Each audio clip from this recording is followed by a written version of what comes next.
Good morning po sa lahat. Isa pang muli yugto na ating daily Bible blessings. Pamagat po na ating aring umaga ay, handa ba tayong maabala? Handa ba tayong maabala? Kumisan po kahit tayo Kristiyano na, hindi tayo sumusunod sa utos ng Diyos. Hindi po dahil tayo talagang masama, kundi para sa akin kumisan ay alam naman nating maabala. Halimbawa po, alam natin na dapat nating ibaging ebanghelyo.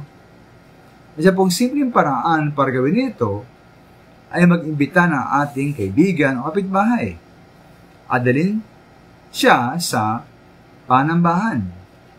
Ngunit, ba't natin po hindi ito ginagawa kuminsan? Dahil ba ay nating maabala? Ayaw nating gumising na maaga, ayaw nating puntahan, sunduin siya, ayaw nating dali siya sa simbahan, ayaw nating samahan siya mag-lunch, ayaw nating pagkatapos samahan siyang umuwi. Para sa atin, ang mga ito ba'y pawang abala lamang? Kung meron pong isang po na pinaka-naabala para man tayo maligtas, ito ang ating Panginoong Hesus. Nga sa Pilipos Kapitulo 2, ating Panginoon po ay nagkatawan tao, pinanganak tulad ng karaniwang tao, naging tulad ng isang alipin, nagpakumbaba, at naging masunurin hanggang sa kamatayan. Para naman tayo maligtas. Di ba di ay labis-labis na pagkaabala sa ating Panginoon Hesus? Ngayon po, minsan po naisip ko, halimbawa po, sabihin sa inyo ng Panginoon, na may isang batang babaeng yagit sa tapat ng bahay ninyo at siya ay maliligtas at maging isang mabuting Kristiyano. Ngayon po sa isang kondisyon. Kailangan siyang ampunin at ituring din siyang tulad ng isang sarili niyong anak.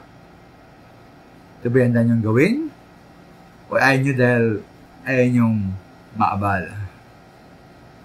At haga po ng mabuting Samaritano sa Lucas Kapitulo 10 ng Biblia, maring niinis tayo sa paring Hudyo at Levita na nilampasan lamang ang taong nakahando sa daan.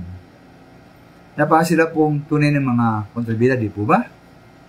At po hinanga sa kabilang banda naman, ang mabuting Samaritano na tumulong sa isang kawawa. Ngunit po, mga minamahal, handa ba tayong maging tulad ng Samaritanong ito? Handa ba tayong maabala, alang-alang sa ibang nangailangan ng tulong? Sa ibang taong kailangan nila ang Panginoon Hesus? Handa ba tayong paabala? Maraming salamat po.